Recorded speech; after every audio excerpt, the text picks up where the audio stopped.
I'm Al McFarlane. Welcome to Conversations with Al McFarlane. Good afternoon and greetings to my guest, Kanani Omar. Is that correct? That's right, Al. Good to see you G- again. Thank you for Good, having me. good to see you again as well. A lot of great things are happening in community. You're working with the Harrison Area Neighborhood Association. Correct me if I'm pronouncing the name of the organization properly or not. But you're concerned about how we see ourselves and how we build community. You've got an exciting project around Olson Highway. That's what we're talking about today. Why don't you give us an idea of what's going on in the community around Olson Memorial Highway? Yeah. Thanks again for giving us the opportunity to kind of circle back. You're right. There's a lot of exciting things happening in community. I am grateful for the people advancing that work because I see it happening all over the north side, particularly in regards to Olson. The Olson corridor and the Olson highway, I just want to emphasize that this work predates me. So I've been at Harrison for a while now. And though I'm really excited and was energized about the ideas, these ideas were there far before me. And actually is a conversation that's been going on for decades. So I learned over time that the Olson highway history is not not shockingly, a destructive one. So, despite it, for me, it was just a hard way to get to Harrison. So, crossing the street, taking the sea line down there, getting off there, I just thought it was a nightmare. I was scared to kind of travel along Olson. And that to me, when we were talking about pedestrian safety, I was like, this is enough. Like, this is a dangerous highway. It shouldn't be around these residential neighborhoods. So, I felt pretty strong about. I felt in a good position to ask for pedestrian safety. But as we kind of engaged more community members, it painted a bigger picture of, yes, pedestrian safety is our number one ask right now, but it painted like a wider picture and a wider vision of what we should be asking for. Because it's not just that, one, there's not really a safe way to cross a highway. Highways are not meant to be crossed. So it's beyond that. It's about, why is this highway here? Who put it here? Who designed it, and what was it designed to do? And in those conversations, it was just understanding that the Olson Memorial Highway was intentionally designed to go through a cultural Black corridor of Minneapolis. 6th Avenue North was considered to many at the time the Beale Street of the North. It was considered a place, if you're a Black resident visiting Minneapolis, that's where you would go. It had a vibrant community of independent shops, businesses. There was walkability, there was music, there was theater, pie shops. Anything you could think of was on 6th Avenue. And it was a thriving community. And essentially overnight, it was deemed unnecessary and was bulldozed over. So, hi, Jose. So as we had more conversations about how did we get here, what was the design that brought us this highway, it became very apparent to me and other community members. It wasn't just enough to ask for, a reduction in lanes. It wasn't enough to ask for a crossing timer that was more than 15 seconds so people could cross without sprinting and getting hurt. That wasn't enough. And really was about calling this what it was, which is a racist infrastructure project, and asking for the intentional design to dismantle it, and having that design be designed by the community who lives here. So, in those conversations, that's where I realized I'm not necessarily a transit expert. The community absolutely understands the history, but I kind of was seeking out ways to advance this work, and that's how we kind of partnered with our streets. Jose's on the call too, and he's also a North Sider. And in kind of organic conversation, I realized this wasn't just a community project, but this was something much bigger, and we needed a little bit more support on.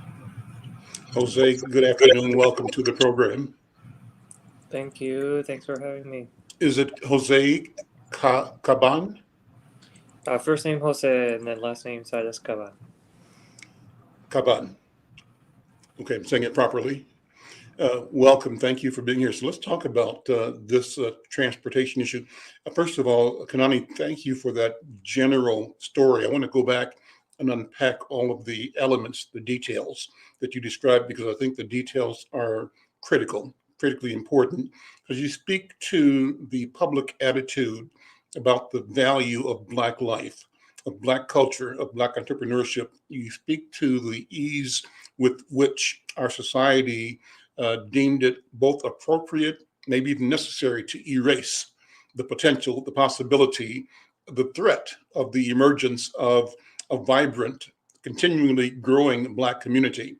And so, what happened on Olson Memorial Highway and 6th Street happened all around the country. It was part of the policy and practice of urban, they called it renewal, it was urban removal, the decimation of hope and aspiration of African people, of Black people, where out of the apartheid politics of our country, we have been forced into enclaves around the country in every major city. And as those conclaves emerged self-sufficient, self-reliant, and productive, public policy was shifted to destroy and to dampen the opportunity, the self-reliance of the residents of those communities. And you sort of cited chapter and verse of how that happened right here in North Minneapolis. And I want to go back and sort of walk through all of that piece by piece. But Jose, talk about it from your point of view. What ought the community be thinking about, considering as we assess both the damage, but the potential to change, organize something different for the future? Well, I think I would start by saying that I think, when we talk about transportation and transportation development, I think the natural tendency is to focus on design, treatment, transformation, and reconstruction of a street or a corridor or highway. And part of what we're trying to highlight is how it can also be, as you described, kind of a tool for removal and displacement, um, economic isolation of communities, and also in this case, we're trying to um, emphasize the fact that it is kind of a barrier to safety first and foremost, but looking farther ahead, it's also a barrier that can be removed so that more opportunities can come to the community. So even though that's kind of a conceptual way of describing transportation and transportation development, I think it's important to describe it in that way because the harms, the physical harms, and some of the other issues that come with wanting to get across Olson or having to wait so long for a bus or the difficulty that people face is only part of that pie and that picture. Whereas if you look at it for what it used to be and what it could be and what it did, then it's only a small part of this ecosystem that we're trying to sort of bring forward. And the way we are trying to present it, and the way we presented it, is as phases to specifically highlight the fact that this first phase, these treatments will naturally lead to a second phase that ought to help create all of these other positive things that the community can benefit from.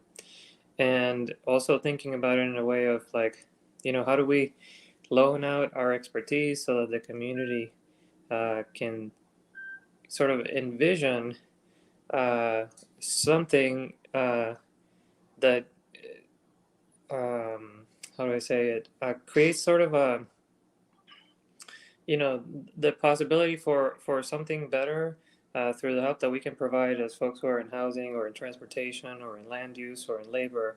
Not just to go to the doors and talk to the community and say this can be better, but rather say we think this can be better, and so as far as we know it's totally possible, and here's how it can be done. So to lay out some clear steps to help with that conceptual transition and that conceptual interpretation of the corridor and what it represents, and bring something really concrete on a step-by-step basis for the community to latch onto it and hopefully get excited about. So, talk about what it was. To put it in context, if you go back a generation or two in the development of Minneapolis as a city, North Minneapolis, the western edge of the city, how was this community sort of conceived? What was the vision of development from your research? How would you describe this Yeah. community before the conditions we're talking about now emerged? Kanani, go ahead. Yeah, I mean, there's so much history here, Al, and I don't want to take away or minimize a lot of the important aspects of it, but I also kind of want to simplify it because you kind of you said it beautifully. This was a thriving corridor, and they decided that a quick way for white suburbanites who live on the lake who need to get downtown was deemed more important. I'm happy to talk about the different businesses and stories that we've learned in our research, but what it comes down to, it was essentially, it was deemed not as valued as getting people to work quicker. It was all about traffic and the conversations that we're identifying as, even the word I'm using in terms of vibrant cultural corridor, we're talking about economic independence. Those words were not used when designing this highway. It was all about how do we get from point A to point B, and these people don't have value. It's not there will be no impacts that we deem that are too much that we can't overcome by doing this. So that was a conversation then, but the reason why I think community members are bringing it up now is that this is being spoken about in a lot of different communities. It's happening here in St. Paul. People are talking about Reconnect Rondo. People are talking about it nationally. But also Memorial Highway, this strip specifically, the part in that Harrison and Heritage Park near North share, that's less than a mile. And it's a really important mile because Heritage Park has the highest density of children in all of Minneapolis. Really? Yeah. So Really? Heritage Park, yes, Heritage Park is home to the highest density of children in all of Minneapolis. And most of those children are not allowed to go to the nearest community center because they have to cross the highway. Mm-hmm. That is just the reality. There are so many there are so many people who've been harmed, meaning they themselves have been hit. Their parent has been hit and has caused financial hardship because they're unable to go to work. I don't know if you're familiar with Green Garden Bakery, but it is a very successful social enterprise run by the youth. But the beginnings of those stories is a sad one because it ultimately started to fundraise for a child who was hit by a car on Olson Memorial Highway. So granted, they've come a long way, and it is a success story in terms of what kids can do when approached with hardships. But I really think we want to expand better than that. It's not about being resilient anymore. It's talking about what's owed to the community. Mm-hmm. There were promises made originally with the Blue Line, and the Blue Line was actually sold to the community as a restorative project. It was a recognition of, yes, this highway is bad, so we're going to bring this wonderful light rail here, and with this light rail will come economic opportunities for local BIPOC business owners who live here. You're going to have all the things that this once had decades ago with this light rail. So now that the light rail is no longer coming, there is still an expectation that is still owed to the community. So we want to make sure that those who made those promises are held accountable and that there's an actual timeline on it. I mean, this conversation and these promises were made to residents 15 years ago, that they would have walkability, they would have a coffee shop on Olson Memorial, they would have all the things. Yeah, it's 15 years of waiting. Yeah. And in recent conversations, and these are just, private or these are just, questions being asked of officials, we're still being told 5 to 10 year timelines, which is unacceptable. So the campaign is not necessarily, it is to raise awareness because there are a lot of people who are unfamiliar with the Olson story. They know it's dangerous, but they don't understand the historical significance of it. So it's a bit about education, but also building pressure to get MDOT and other elected officials to take this seriously and move this project forward quickly. I'm Al McFarlane. This is Conversations with Al McFarlane. My guest, Kunani Omar. She's with Harrison Neighborhood Association, and a colleague, Jose Carban. Jose, I didn't properly present who you represent and where you work. You can introduce yourself again and give those credentials out for our listeners and our viewers. Jose. Yes. Well, my name's Jose, and I am the advocacy director for Our Streets Minneapolis. So I'm going to ask you to explain that in a few minutes as well, but thank you so much.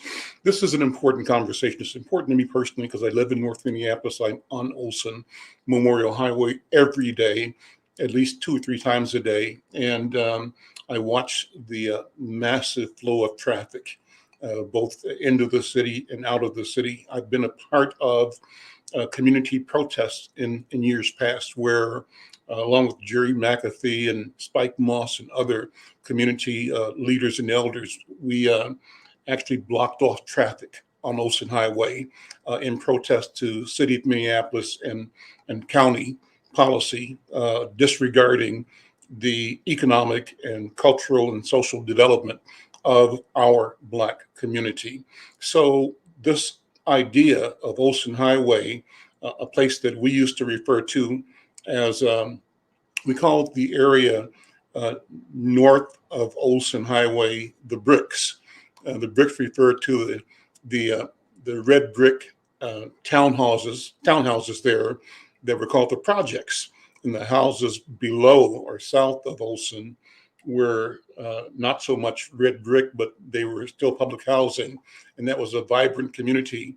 And those two communities formed the residential base for the business community that was vibrant there as well, particularly along 6th Street North. I happen to have on my phone here an article that was printed in, I think, March of 2015. It's a piece by Kirsten Delegard, and the headline says, when Olson Memorial Highway had pedestrians. And so it's just a paragraph. I'll read that. It says, planners and policymakers have recently condemned Floyd Olson Memorial Highway for being hostile to foot traffic and bikers. This photo shows the old 6th Avenue North on this day in 1936, before it was widened and renamed for the radical governor who died that same year, Floyd Olson, obviously. Much to the chagrin of city officials at that time, the street had a lively pedestrian culture. The Spokesman newspaper compared the street to Beale Street in Memphis or Lenox Avenue in New York. That's what you're saying, Kunani. It was, quote, the most famous corner on 6th Avenue North is the Lindale Avenue corner, where for years the colored people of that section have congregated. That's what the Spokesman said in 1937. This made a street which was highly reminiscent of parts further south. So that's interesting. And it says that the character and the fate and the potential, the relevance of the community has been on the mind of the front burner for community people for a very, very long time. It obviously has been on the front burner for people not in our community, but who had power for equally a long time, the consequence of which has been the decimation of the walkability, the pedestrian nature of the community, and the elimination of business and cultural development opportunity in North Minneapolis.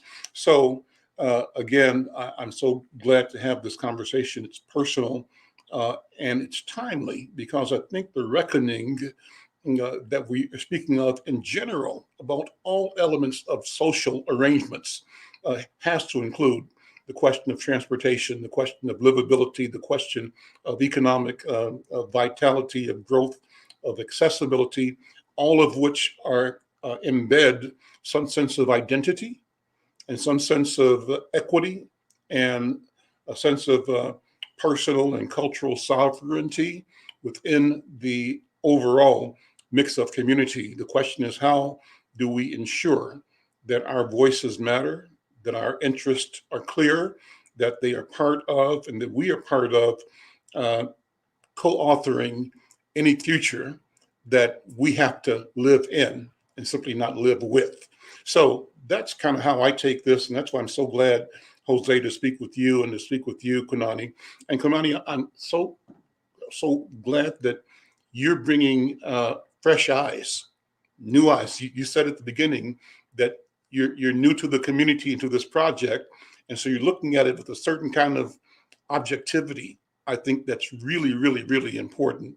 So it's fulfilling to me to hear what you have to say from where you stand on the progression of both advantage and disadvantage for the residents of this community. So I'm going to throw it back to you and just sort of respond in general to what I'm saying, Panani.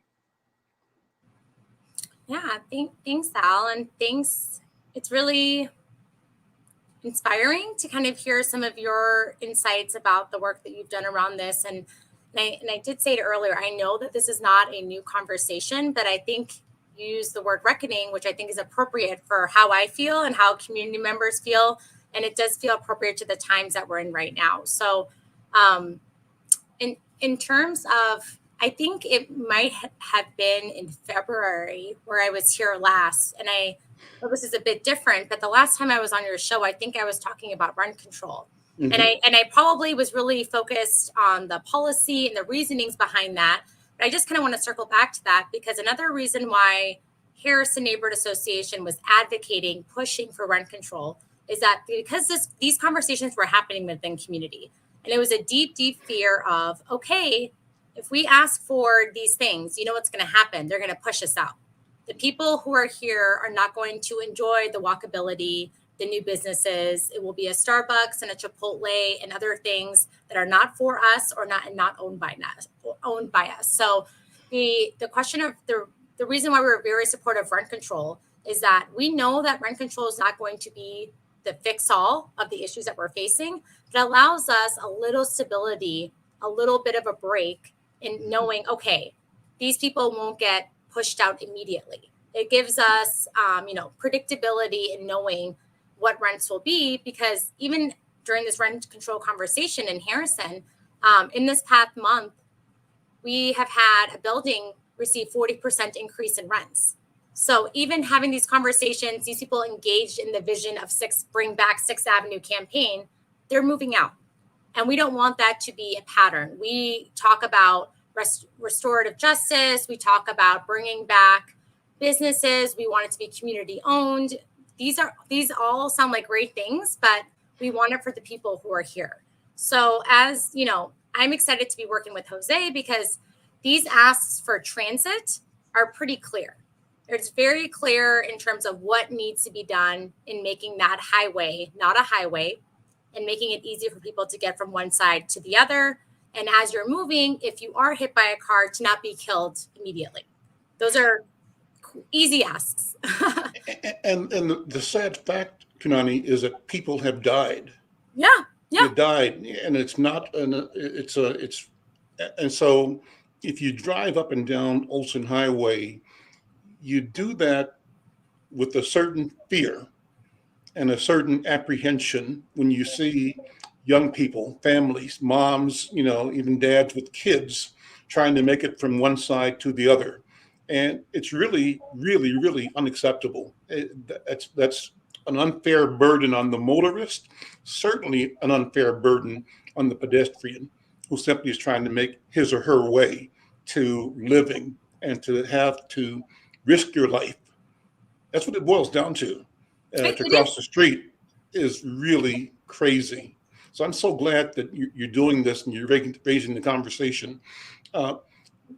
What's been the methodology for getting public support and getting the Harrison neighborhood both aware and in a position to express its interest, to recall its history? I always say that as often as not, the history of the people is treated like dust. It's gone. They blow it away. It never existed. And as you said, you create a community full of, Starbucks and other national franchises, and other people will enjoy the walkability and the bikeability. But those of us who live here, who are residents, will be pushed out uh, and and encouraged to not. My wife and I live in North Minneapolis. We used to walk every day down by the uh, the river. This is the story, right? And we watched them uh, first of all build the road, River Road, because before they built that, there was a narrow kind of road, not like it is today, but along the river were old railroad ties, and we'd pull up there, pull our car across, and a grassy patch facing the river, and have our lunch on our lunch break from downtown. And then when they got the road built, we would start walking that path every day. We watched them build the um, the Federal Reserve Bank. It wasn't there. We watched that go up brick by brick as we walked. We watched them build all the townhomes on River Road from downtown up to Plymouth Avenue. And as we walked every day, we said to ourselves, one of these days, people are going to ask us, a black man and a black woman, why are we in this neighborhood? What are we doing here? As if we don't belong. And that's the sad reality, that change comes like that, and the change that is afoot, where we are not involved in the policy, the decision, the direction, is change that marginalizes us, disregards our humanity, our dignity, and wants us to feel like we have no place, no stake, no voice, no consequence, that our lives do not matter.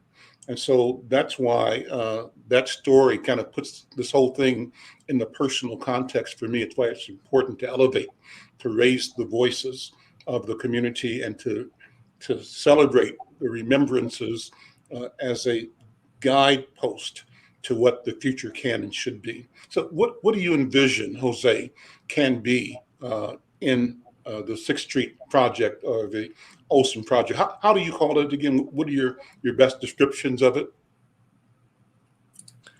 I think, the very short answer um, is multimodal and community owned. Bring back that literal ownership and that sort of sense of ownership over the corridor. And to respond to some of the things you were bringing up, I think I can thread a couple of things that you've said. One of them is in terms of what's coming and how things are, policy is decided and how planning is done. And the story that you were describing, I tell people sometimes that um, the response to the climate crisis means that no matter what, some development is going to come to a lot of these communities.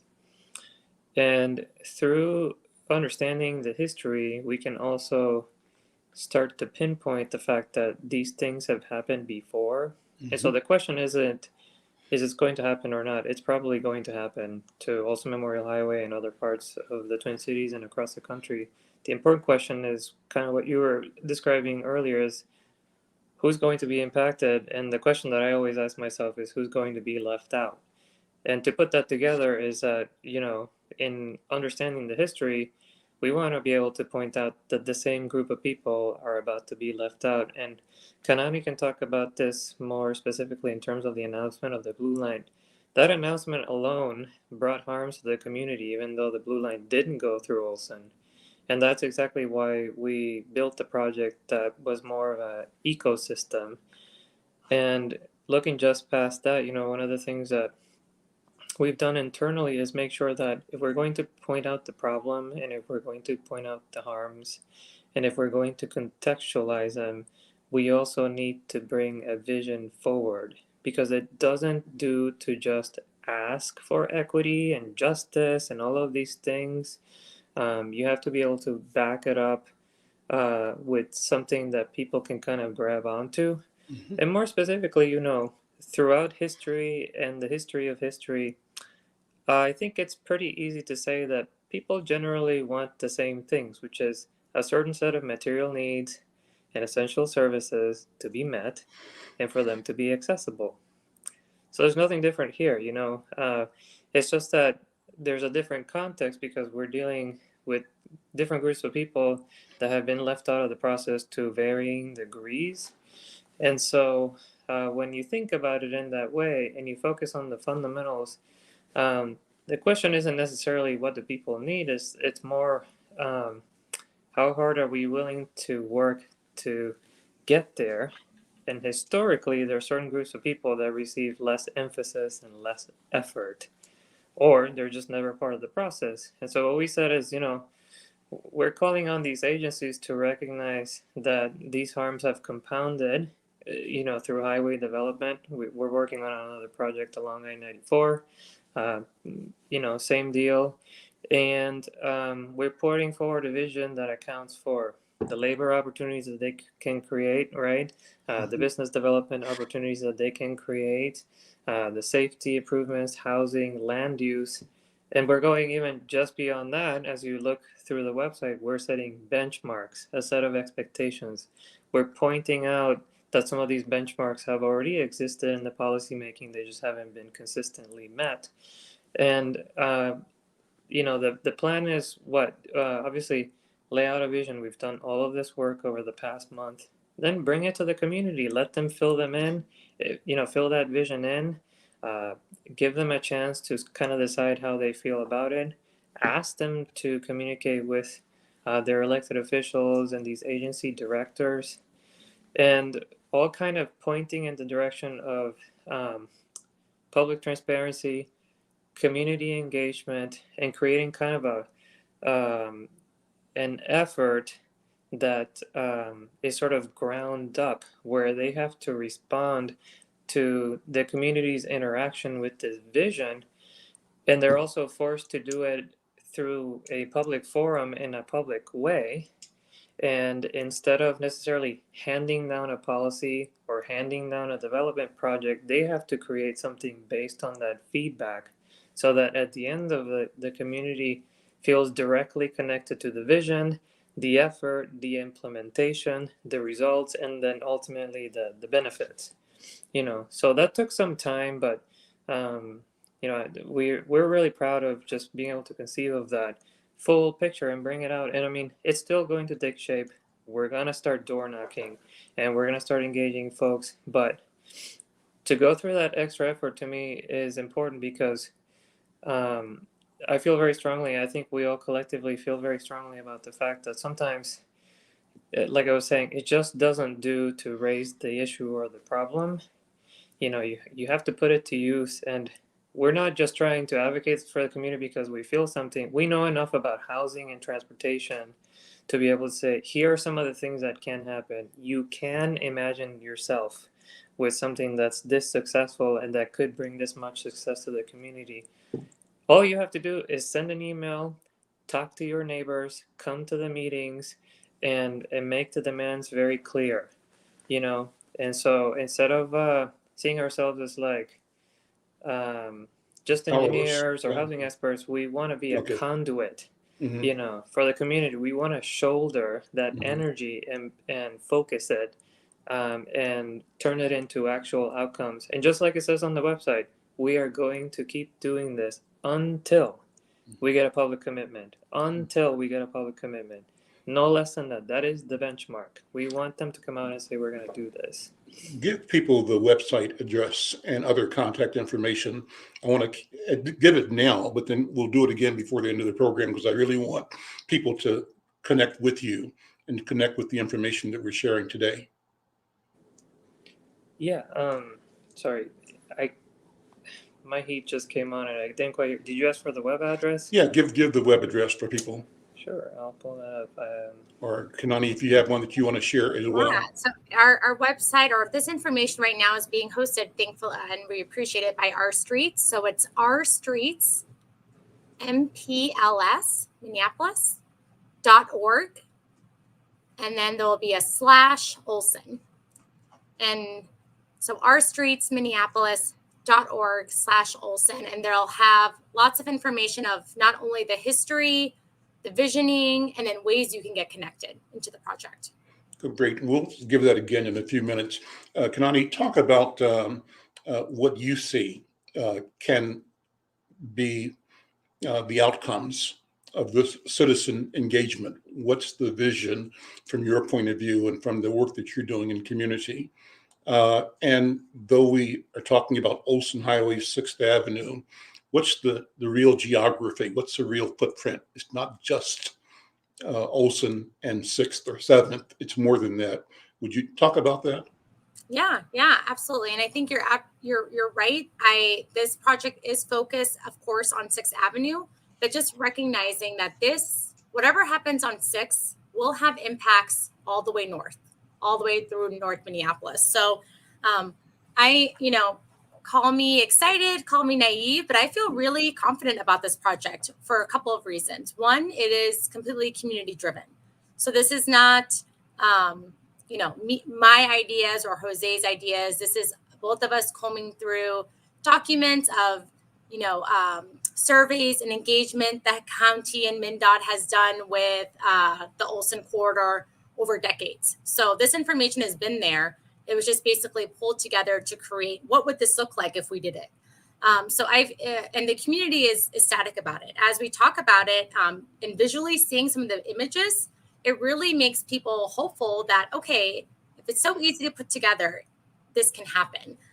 And then in terms of, MnDOT and the other agencies, I feel particularly when it comes to North Minneapolis, when you look at Olson Memorial, there is no excuse. There is no way you can even move forward without acknowledging that there needs to be reparations and restorative justice. And I read an article, because I'm reading a lot more about highway removal these days, that taking away Olson Memorial Highway can be MnDOT's and other agencies' down payment on reparations. This can be a way where we can begin to have conversations of the future and how we can repair other harms. But if you don't even begin with this, everything else, I don't really think is actually genuine. So I feel confident that, of course, there's different officials there. I recognize that the staff has changed. There may be different people who are horrified as they hear the history about this. But it doesn't take away that this was a state agency. These were government agencies that intentionally designed this. And they're going to have to intentionally design. And when I say design, hand over to community the capability to design our future and the way to get out of this. They've proven themselves unfit and incapable of really taking our needs and no, I'm serious. I mean, and again, this isn't personal, but these agencies haven't been able to produce a list of accomplishments. Hey, we did this in your community and look what came out of it. They haven't produced that. So I don't think it's unfair for us to say, you're unable to do this. We know what to do. We've done the work. Hand the land over. We'll keep it public as we collectively decide what we want this development to look like. So I feel confident about that because I don't know what the response can be other than no, we want to keep it because people in the future who may or may not be wealthier may have different needs and your needs don't matter now. Because that's the only reason for saying no, in my opinion. Talk about the geography again. 6th Street, the community. Where do you see all of this unfolding in terms of both walkability, access, redesigning Olson itself? Maybe it's not a highway. Maybe it's something else, right? What does that mean? What are you hearing? Yeah, I'm hearing people. So I believe this to be true. Again, I'm reading a lot specifically about highways and Olson Memorial, that the communities between Heritage Park and Harrison, there is a massive highway that's dividing us. And we actually don't have a lot of people who own their own cars in these two communities. So we have a lot of people relying on transit. And it would be quite literally a life change if they would have access to a pharmacy, a movie theater, a butcher shop, an arcade, an adult and children arcade, like somewhere like there's a place in Uptown that has that. If all their needs were somehow now 1 or 2 blocks away from where they live, it would absolutely change the way that they spend their days. I know people. Where would that be? I mean, what blocks do you see that? We're looking along Olson There's frontage roads along Olson on Harrison side. There's also a lot of empty land that's owned by MPHA on Harrison side. So in our specific asks, we're asking for the land that is owned by MPHA and the land that is owned by MnDOT to be held public. So we want that to be publicly held. And if that looks like them holding it until we decide what the development looks like, or them, us getting a community trust or working out some kind of other agreement, we want that to be part of the vision. There's also parcels of land on the other side of Olson Memorial that's on the near north community side that would be expanded if we reduced a lane.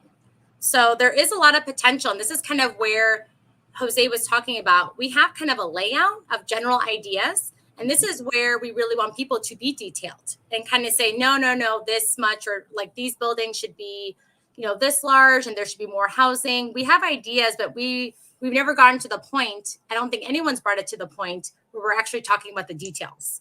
We have general concepts at this point. Is there anything you could do any screen sharing with right now? Jose, do you have anything on your computer that you could share and walk us through? If you do, if you don't worry about it.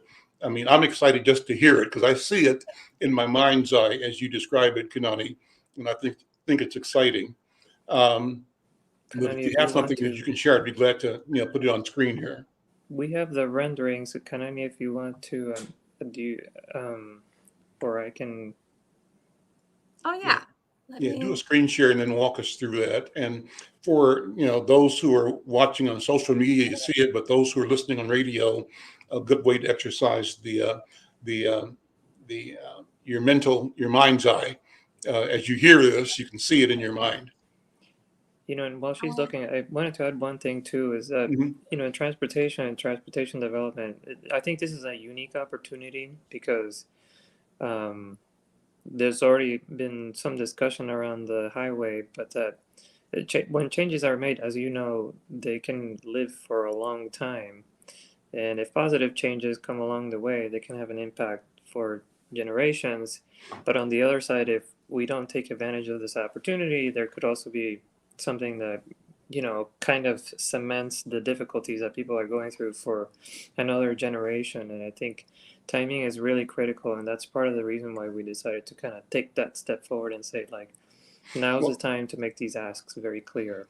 So while you're looking, I remember when I first came to Twin Cities. I'm a native of Kansas City, Missouri, and I was in the military. My parents had moved to southern Minnesota, to Worthington, and I was coming home on leave from, I think, Jacksonville, Florida. I was a Navy guy, a sailor, and took a plane into Minneapolis to the military base, like catching a free ride.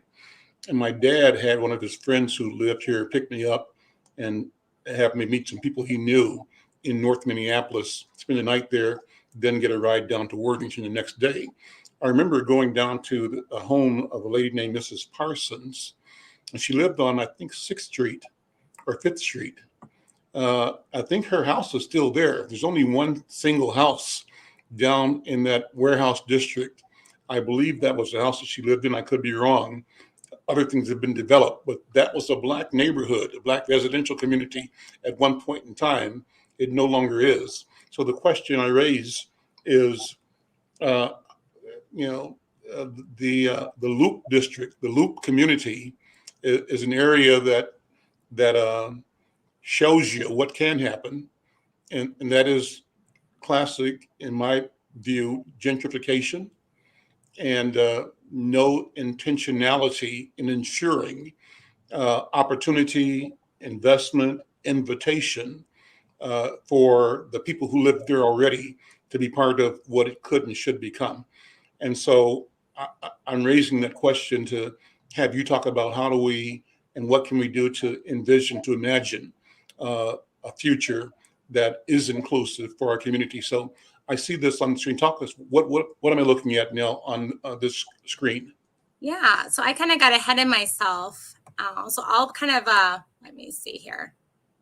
The original, so this image here, if you're able to see, it kind of goes back and forth. So this is a GIF And you have to Olson. describe it for the radio audience too, Oh, so yes. that they can, yeah, go ahead. So we got Olson Memorial Highway. This intersection here has Olson Memorial Highway and Penn Avenue.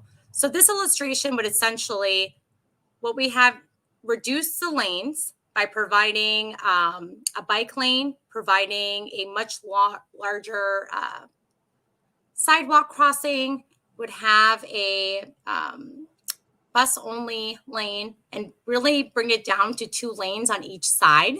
So Jose, feel free to jump in, but this is what residents, at least in the Harrison community, as we talked about, how do we make it safer? How do we just get from one side of Olson to the other and do it in a safe way, whether it's an adult, whether it's a child, or someone who has who's in a wheelchair or has mobility issues? What does safety look like? And this is the illustration that came out of that. Something this is like Olson facing west, right? Olson facing west, correct. Right. Okay. On at Penn. Yeah, I see it. I know the neighborhood. Okay. So these are our immediate asks. So let me just jump in here. Yeah. Who can imagine a 2-lane Olson highway?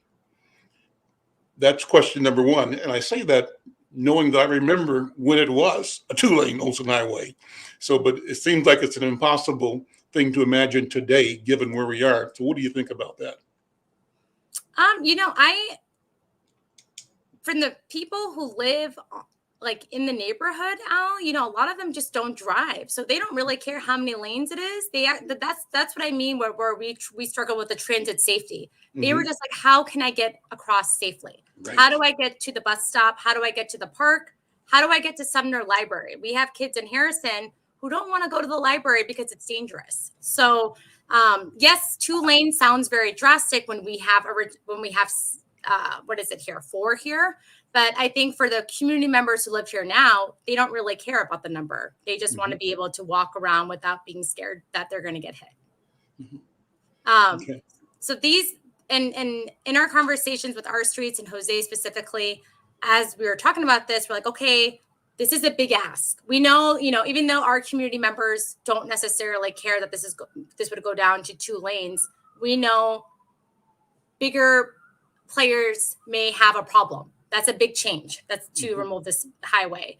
And what does it look like? How long would it take? Would it be something we could ask for immediately? And ever since this left Jose's mouth, it's been stuck in my ear, is that this is just a paint job.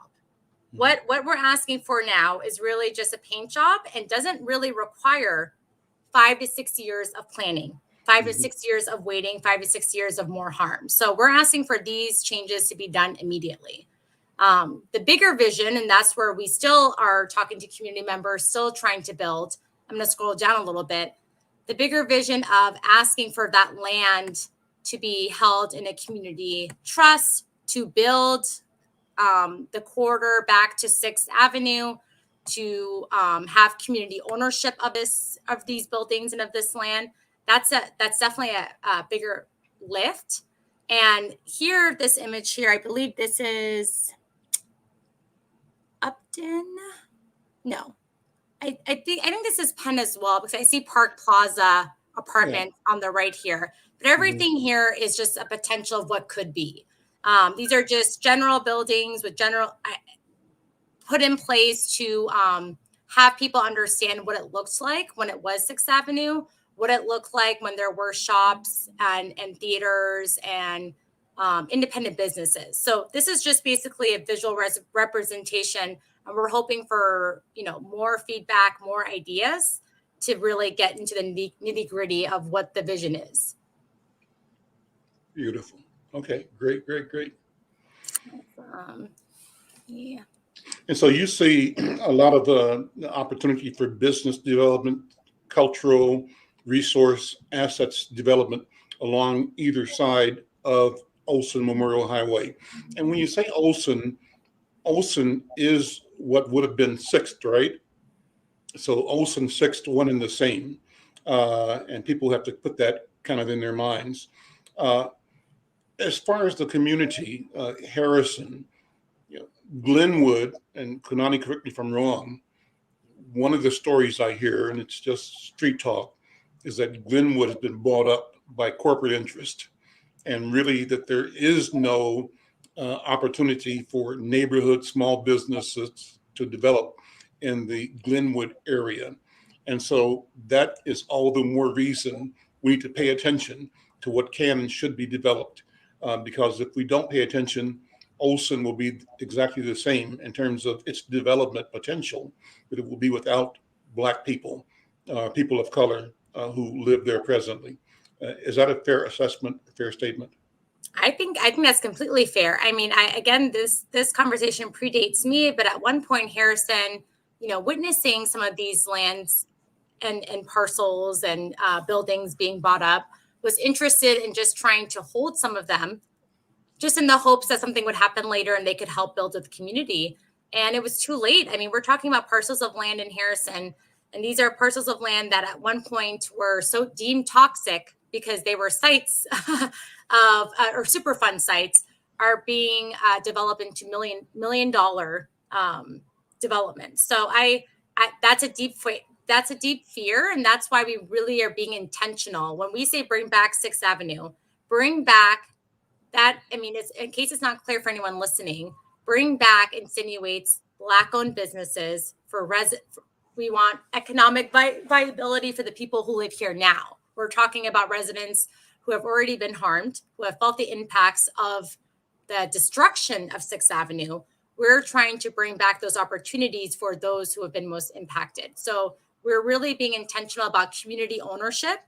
This isn't just a opportunity for another opportunity, not even another opportunity for those who have big dollars to come in and decide what goes on. We when we talk to MnDOT and we talk to other agencies, we want complete ownership and design. It took intentional design for us to get to where we are. We want intentional design driven by the community to get us where we need to be. So I don't think that's a big ask. I think that's the only way we can do this. I'm Alan McFarlane. This is Conversations with Alan McFarlane. My guests are Kanani Omar, she's with Harrison Neighborhood Association, and Jose Zayas Caban, who's with Our Streets Minneapolis. And we're talking about Olson Highway, 6th Street, bringing it back. Now, Kanani, what's the popular name for the project? Is it Bring Back 6th Street, or what is the name? Yeah, we're just, bring back 6th Ave, or bring back 6th is what we're going by. It seems as we've been talking about it, it really excites people. Just the idea of not even calling it Olson Memorial Highway is already a sign for change for people. So the question is, how did the prospect of the Blue Line coming down Olson impact the planning, the thinking, the aspirations of the community in general, this project in particular, and how has the decision to cancel that, to redo that, impacted the same community? What does it mean? I think so. Again, I wasn't here with the conversations with the original Blue Line, but the conversations that were had, from my understanding, is that this was a restorative project. It was acknowledging the harm, and even though it was sold that way, people in the community at the time didn't feel like it met all. It didn't meet all the things that needed to be done to really have it to be a restorative project. So they were a bit skeptical, but they were at least excited for the project to come along. For it to fall apart last year, again, due to, whatever happened, it became clear the light rail was not coming. I think there was a hope in the community. Okay, the light rail is not coming, but they already acknowledged that this is a very dangerous highway. They made all these promises. What's next? Are you just going to allow this awful highway here? Are you going to say something? Are you going to do something? And that silence was deafening. So I think there was an energy behind, okay, no one is going to do this because it's the right thing to do. They're only going to do it if we demand for it.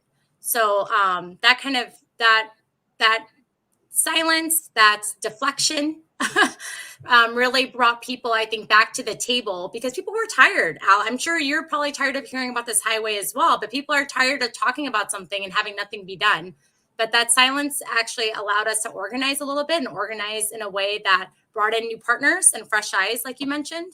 And I think it's brought a new energy. So I think everyone's committed to seeing this till we get those commitments Jose talked about. Take a minute. We're getting down to the last 5 minutes of the show, Jose and Kanani, to talk about your own personal background. So, Jose, you're an engineer, are you? Or I'm asking, I don't know if you are or not. What's your professional background and your personal background? How are you so personally invested in this work? All right, well, prepare yourself. I am a professional musician Aha. with a background in political organizing, and my fit into our Streets Minneapolis as the advocacy director is to kind of design these advocacy campaigns and pressure campaigns and take the knowledge, the wealth of knowledge that people around me have, and turn it into kind of a focused effort to bring things to life and to fruition.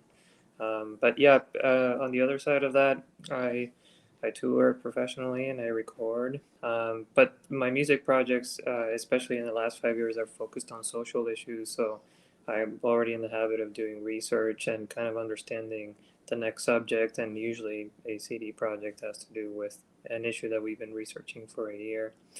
But really, I am the learner. Kanani is the mentor, and I just, we're here to kind of support Harrison Neighborhood and Harrison Neighborhood Association, and just kind of what she's been talking about throughout this session, just kind of bring a little bit of support and organizing support to it, and help it come to life.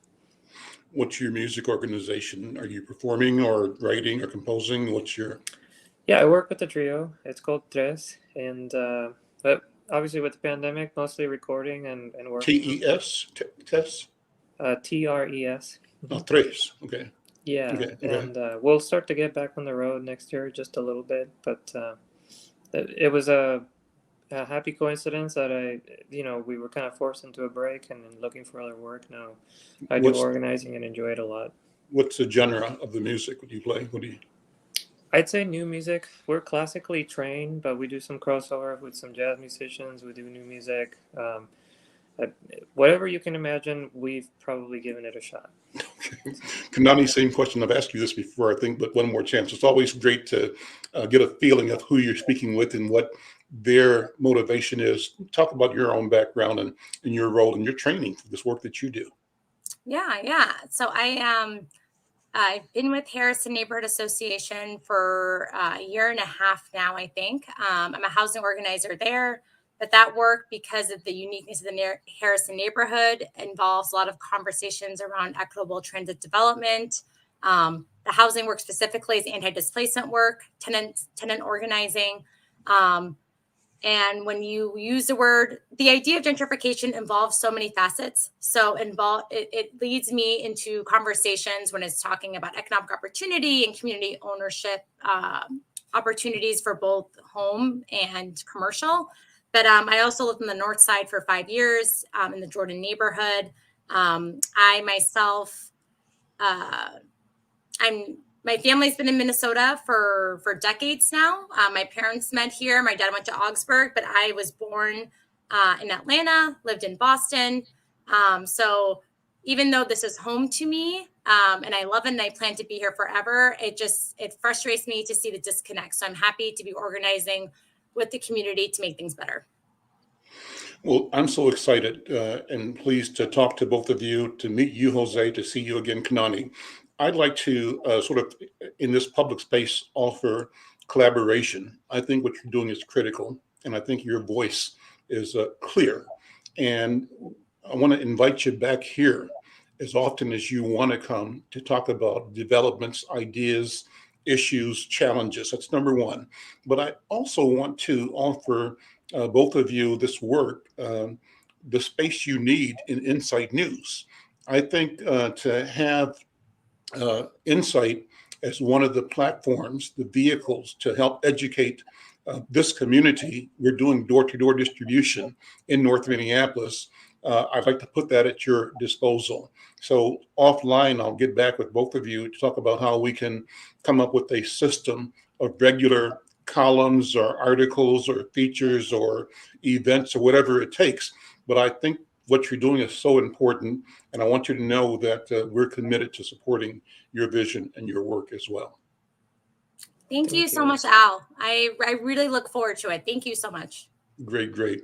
Yeah. Thank you both. Well, we're at the end of our hour. It's been a great program. Before I turn it over to my colleague, Lady J, I want to invite people to look at this week's copy of Insight News.